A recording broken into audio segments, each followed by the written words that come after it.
예, 할렐루야. 하나님 아침에 함께입니다. 오늘은 신약성경 마가복음 9장 14절에서 20절까지의 말씀입니다. 마가복음 쉬운 다섯 번째 이야기입니다. 제목은 그를 내게로 데려오라입니다. 오늘 말씀을 통해 하나님의 크신 은혜가 함께 하시기를 예수 그리스도 이름으로 축복합니다. 본문 읽겠습니다. 이에 그들이 제자들에게 와서 보니 큰 무리가 그들을 둘러싸고 서기관들이 그들과 더불어 변론하고 있더라. 온 무리가 곧 예수를 보고 매우 놀라며 달려와 문안하거늘 예수께서 물으시되 너희가 무엇을 그들과 변론하느냐. 무리 중에 하나가 대답하되 선생님, 말 못하게 귀신 들린 내 아들을 선생님께 데려왔나이다. 귀신이 어디서든지 그를 잡으면 거꾸러져 거품을 흘리며 이를 갈며 그리고 파리해지는지라. 내가 선생님의 제자들에게 내쫓아 달라 하였으나 그들이 능히 하지 못하더이다.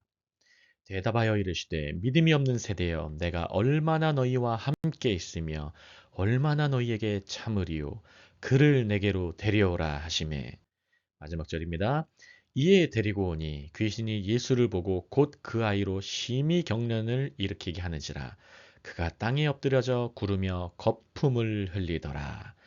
아멘, 아멘. 오늘의 제목은 그를 내게로 데려오라입니다. 우리 말씀 한 절씩 보면서 묵상 나누도록 합니다. 14절이에요. 먼저 이렇게 시작하고 있습니다. 이에 그들이, 여기서의 그들은 예수님과 수제자 베드로, 야고보, 요한입니다. 이 예수님과 수제자가 어떤 경험을 했습니까? 변화산상에서 예수님께서 이 수제자들은 예수님께서 모세와 엘리야 만나는 장면을 봤어요. 그래서 베드로는 그 환상 가운데 본인 약간 두려움 가운데 말한 거죠. 초막을 짓는 게 낫겠습니다. 여기서 머무르고 싶습니다. 하지만 내려왔어요. 영광의 자리에서 이제 영광의 경험의 목적은 영광 자체가 아니라 주님의 사명 감당하기 위해서 주님께서 맛보여 주셨다는 거예요. 그리고 내려왔어요, 이제. 이제 그들이 남은 9명의 제자들이 있는데 밑에는 9명이 남아 있었죠.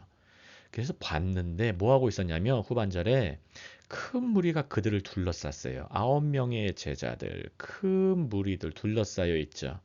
근데 거기서 또 제자들과 서기관들이 그들과 더불어 변론하고 있더라. 여기서 변론은 논쟁하고 있다는 거예요. 영어로 argue하고 있다는 거예요. 서기관들은 the teachers of the law, 율법의 선생들이에요. 성경 지식에 대해서는 해박했던 자들이에요. 그들과 더불어 변론하고 있었어요. 이 9장 후반절 보시면은 왜 변론하고 있었고 무엇을 변론하고 있었냐면 이 남아 있었던 밑에 있었던 영광을 경험하지 못하고 있었던 그 제자들은 이 귀신 들린 한 아버지의 아들 고치지 못하고 있었기 때문이에요. 그것을 변론하고 있었던 거예요. 왜 고치지 못했을까? 이들에게 능력이 없는 것인가? 아니면 이들과 함께 있는 예수님이 가짜인 것인가? 아마 그것을 변론하고 있었을 거예요. 그래서 앞에 화면 보시면 예수님 없는 제자 공동체는 권위가 약해요. 그 영적 싸움에서 밀려요. 그럼 제자들은 무엇을 해야 됩니까? 나의 어떤 능력과 나의 의지로 무엇을 하려고 하면 세상과 변론할 뿐이에요. 세상을 고칠 수 없습니다. 치유할 수 없어요. 능력으로 귀신을 쫓을 수가 없는 것이에요. 그래서 제자 공동체는 온전히 예수님의 임재와 그분의 권세, 그분의 권위를 절대적으로 의존해야 돼요. 여러분, 우리는 죽을 때까지 믿음으로 살아야 됩니다. 예수님은 은혜로 말미암아 믿음으로 믿었다면은 주님, 그 시점만 중요한 게 아니라 끝까지 믿어야 되는 거예요. 그래야 능력으로 살아갈 수 있습니다. 기억하시기 바랍니다. 15절입니다. 온 무리가 곧 예수를 보고 매우 놀라며 달려와 문안하거늘. 보통 온 무리는 예수님의 가르침에 놀랐고 그리고 예수님의 치유, 기적의 사역에 대해서 놀랐어요. 근데 여기 15절에서는 특이한 표현이 나오죠. 그냥 예수만 보고 놀랐어요. 아마 산에서 내려올 때 그 영광의 형태가 남아 있었을 수도 있어요. 또 귀신을 못 고치는 제자들에서 실망했기 때문에 이제는 예수가 오는구나. 그래서 기대감으로 놀랐을 수 있어요. 일반적인 놀람이죠. 여러분 예수님을 보고 놀란 자들에게 이제 예수님께서 이제 물어보시는 장면이 다음에 나옵니다. 16절입니다. 예수께서 물어보세요. 여러분, 예수님께서 질문하실 때는 언제나 의도와 목적을 가지신 걸 기억하시길 바랍니다. 주님은 알고 물으십니다. 주님은 알고 물으세요. 너희가 무엇을 그들과 변론하느냐? 너희는 제자예요. 그들은 서기관들이에요. 대중들이에요. 세상이에요. 너희 그들과 무엇을 토론하고 있니? 논쟁하고 있니? 내가 아는데 너희가 지금 뭐 하고 있는지 알고 있니? 왜 해결점도 안 되는 것, 해결도 안 되는 것에 초점 두고 있니? 주님께서 그 중심을 바로 잡아주시는 거예요. 그래서 예수님은 오시면은 상황의 중심을 바로 잡아주세요. 여러분, 우리 예배의 중심이 누구십니까? 예수님이세요. 우리의 삶의 중심이 누구십니까? 예수님이세요. 예수님을 중심에 모시면 그 상황과 환경은 중심을 통해서 이제 질서가 이루어지고 질서가 잡히게 되는 거예요. 그게 바로 샬롬이에요. 하나님의 질서가 이루어지는 것. 그래서 주님은 여기서 제자들에게 논쟁의 초점을 바로 세워주세요. 여러분, 삶이 때론 어지럽습니까? 아니면 혼돈이 있습니까? 혼란 가운데 있습니까? 여러분, 주님을 모시길 바랍니다. 주님을 모신다는 건 말씀을 의지하는 거예요.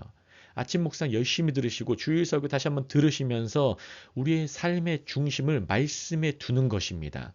그러면 우리의 삶의 질서가 바로 잡히게 되는 거예요. 혼란 가운데, 혼돈 가운데 있던 나의 삶이 다시 한번 정돈이 되는 거예요. 기억하시길 바랍니다. 그래서 화면 보시면 제자는 세상의 논쟁에 휘말리는 것이 아닙니다.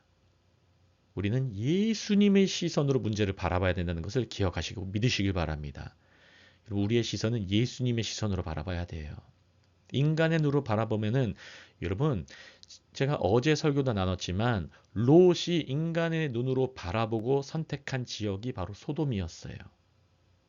세상의 중심, 어둠의 중심으로 나아갈 뿐이에요. 인간의 눈으로 선택하는 것은. 우리는 예수님의 시선으로 보는 거예요. 아브라함은 여호와께서 눈을 들게 하셔서 그곳으로 갔을 때에 복을 받았고 약속을 받았고 진정으로 하나님의 복을 받았습니다. 여러분, 그것을 기억하시기 바랍니다. 17절입니다. 무리 중에 하나가 대답합니다. 여러분, 무리 중에 하나가 누구였을까요? 아버지였어요. 이 귀신 들린 아들을 가진 아버지, 간절한 사람이 대답하는 거예요. 물어보는 거예요. 달라붙는 거예요. 선생님, 말 못하게 하는 그 귀신 들린 내 아들 뒷부분에만 보시면 말 못하게 할 뿐만 아니라 듣지도 못하게 해요. 단절되게 만들어요. 사회적으로도 관계를 끊어버려요. 생명력이 없게 만드는 것이죠. 그래서 아버지가 답답해서 데리고 왔어요. 선생님께 데려왔나이다. 주님께 말씀하는 거예요. 제자들도 못 고치니까 이 사람의 마지막 소망은 이제 예수님밖에 없는 거예요. 얼마나 간절하겠습니까? 근데 더 간절한 상황이 있죠. 18절 보시면 귀신이 어디서든지 그를 잡으며 거꾸러져 거품을 흘리고 이를 가며 그리고 파리해지는지라 내가 선생님의 제자들에게 내쫓아달라 하였으나 그들이 못했습니다. 능히 하지 못하더이다. 여러분, 여기서 먼저 제자들이 무엇을 경험한 걸까요? 제자들은 지금 하늘의 영광, 특히 수제자 베드로, 야고보, 요한은 하늘의 영광, 그 영광의 경험에서 이제 악의 경험을 하게 되는 거예요. 여러분, 사명 감당할 때 하나님의 임재와 축복, 영광의 경험할 때가 반드시 있습니다. 하지만 그뿐만 아니라 주님은 우리가 악의 경험도 하게 하세요. 왜 그렇습니까? 악의 실종과 악의 현실도 맛보게 하시는 거예요. 기억하라 이거예요. 이 세상은 어둠 가운데 있다. 너희가 빛으로 밝혀야 된다. 소금으로 맛을 내야 된다. 주님께서 말씀하시는 거예요. 그렇게 되면 어떻게 됩니까? 제자들의 영적 비전을 더욱더 선명해지는 거예요. 영적 비전이 선명해지면 나는 예수님 없으면 못하는구나. 세상이 이렇게 어둡구나. 예수님이 진짜 빛이구나. 예수 없이는 내가 빛을 경험할 수 없고 예수 없이는 내가 빛으로 세상을 밝게 할 수 없구나. 제자는 그것 깨달아가는 거예요. 여러분, 오늘 아침에 이 말씀을 들으실 때에 영적 비전이 더욱더 선명해지시기를 예수 그리스도 이름으로 축복합니다. 예수님께서 말씀하시죠. 요한복음 15장 5절에서 나는 포도나무요 너희는 가지라. 그가 내 안에 내가 그 안에 거하면 사람이 열매를 많이 맺나니 나를 떠나서는 너희가 아무것도 할 수 없음이라. 예수님을 떠나서 토론하면 승리할 수 없습니다. 말싸움에서 승리한다고 승리하는 것이 아닙니다. 생명력으로 덮어버리고 생명이 이어지는 것이 승리하는 거예요. 논쟁에서 이기는 것이 목적이 아닙니다. 생명으로 역사하는 게 이기는 거예요. 귀신이 쫓아지는 것, 귀신을 쫓아내는 것, 그것이 이기는 거예요. 예수님 떠나서 우리 아무것도 할 수 없습니다. 기억하시길 바랍니다. 말씀 후반절입니다. 대답하여 이르시되 믿음이 없는 세대여. 주님 말씀하세요. 먼저 이 믿음 없음은 언제나 영적인 무기를 함께 갑니다. 그리고 세속적 태도로 돼요. 그리고 결국은 나중에 우상 숭배, 세상에 나아가서 우상을 숭배하게 돼버려요. 여러분, 이 믿음 없음에서 이쪽으로 안 가도록 끊어지도록 이러한 끊어짐의 역사가 있으시길 예수님 이름으로 축복합니다. 믿음 없으면 영적으로 무기력해져요. 세속적 태도가 나와요. 그리고 세상 신을 숭배하게 돼요. 돈을 숭배하고 만몬신 숭배하고 세상의 명예, 어떤 성적인 유혹과 타락으로 갈 뿐이에요. 이런 데서 돌이키시기를 예수님의 이름으로 축복합니다. 그래서 예수께서 말씀하신 믿음이 없는 세대는 구약에서 이스라엘의 불신앙을 책망할 때 자주 등장했던 표현 중에 또 하나였습니다. 불신앙의 태도들, 책망할 때에. 신명기서에서 이렇게 나옵니다. 32장 20절입니다. 그가 말씀하시기를 내가 내 얼굴을 그들에게서 숨겨 그들의 종망이 어떠함을 보리니 그들은 심히 패역한 세대요 진실이 없는 자녀이미로다. 여러분 예수님께서는 이 말씀도 분명히 하셨어요. 믿음이 없는 세대, 음란한 세대, 패역한 세대 돌이키라 이거예요. 기억하시길 바랍니다. 그리고 19절 후반부에 내가 얼마나 너희와 함께 있으며 얼마나 너희에게 참으리요 말씀하세요. 이렇게 말씀하신 것은 화면 보시면 이것은 얼마나 오래 단순히 시간적인 질문이 아니에요. 나 이제 곧 떠난다. 주님께서 베드로에게 말씀하셨죠. 인자의 고난에 대해서 곧 떠나실 것, 십자가, 부활, 승천을 내다보시는 말씀을 하신 거예요. 그래서 하나님의 성품은 오래 참으시는데 또 뿐만 아니라 무한정 지속되는 건 아니에요. 그냥 유토피아적으로 그냥 하나님 언제나 날 참으시니까 난 맘대로 살아도 돼 그게 아니에요. 여러분 은혜는 그런 게 아닙니다. 하나님의 성품 중에 하나는 심판과 종말을 갖고 있습니다. 그것이 곧 다가오고 있다는 걸 경고하시는 거예요. 여러분 예수님 곧 오십니다. 이제는 심판주로 오세요. 기억하시길 바랍니다. 마지막 주입니다. 20절입니다. 이 데리고 오니 귀신 예수를 보고 그 아이로 곧 심히 격려를 일으키게 하는지라 그가 땅에 엎드려져 구르며 거품을 흘리더라. 이것을 왜 성경에서 굳이 표현을 했을까요? 여러분 귀신은 실제하는 거예요. 악한 영은 실제합니다. 그리고 마지막으로 주님 앞에 나오기 바로 전에도 발악을 해요. 그럼 귀신이 쫓겨날 때에 마지막 발악하실 때 두려워하지 마시길 예수님으로 축복합니다. 교회에도 때로는 갑자기 귀신의 공격과 어둠의 역사가 있을 때가 있어요. 하지만 그게 발악이에요, 여러분. 예수님이 쫓아내시니까 생명력이 있으니까 귀신이 방해하려고 하는 것이고 생명력이 있으니까 마지막 발악하는 거예요. 여러분 예수님만 의지하시고 주님께 달라붙으시길 예수님으로 축복합니다. 그래서 제자는 영적 전쟁의 실제와 뿐만 아니라 심각성을 깨달아야 해요. 영적 전쟁은 실제합니다. 그리고 영적 전쟁은 심각한 전쟁이에요. 단순히 지적 전쟁이 아닙니다. 말싸움의 전쟁이 아니에요. 여러분 영적 전쟁은 심각한 전투고 예수 없인 이길 수 없는 전쟁입니다. 기억하시기 바랍니다. 그래서 제자는 오직 예수님과 그분의 권위. 여러분 성경 말씀 우리가 왜 읽습니까? 왜 묵상합니까? 이런 말씀을 통해서 예수님을 알아가고 예수님은 살아계신 영이고 살리는 영이시고 하나님의 아들이세요. 그 말씀이 우리를 살리고 우리가 살아나서 다른 사람을 살리기 때문에 우리가 말씀을 읽고 듣고 묵상하는 거예요.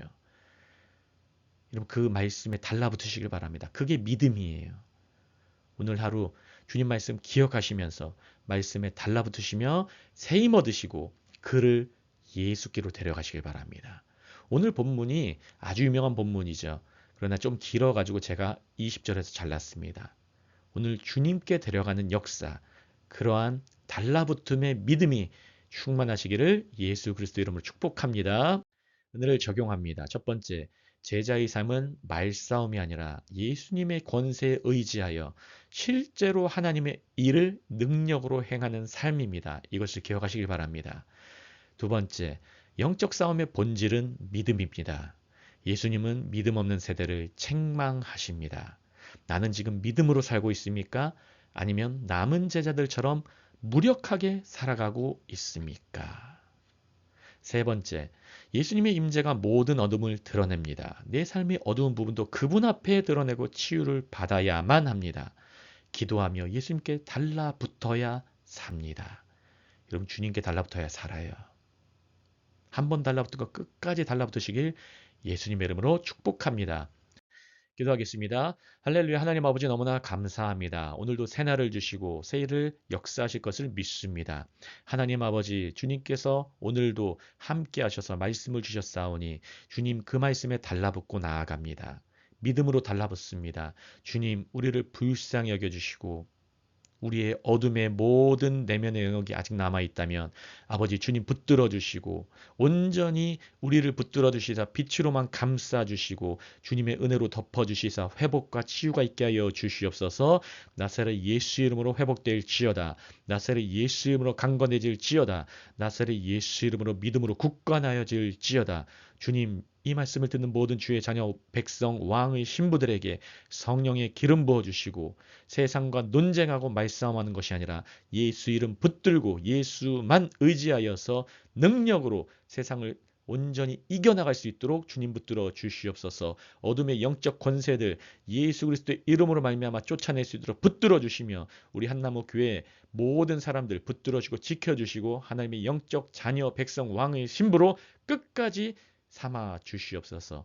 감사하며 모든 말씀 살아계시고 역사하시는 예수 그리스도 이름으로 함께 기도합니다. 아멘, 아멘.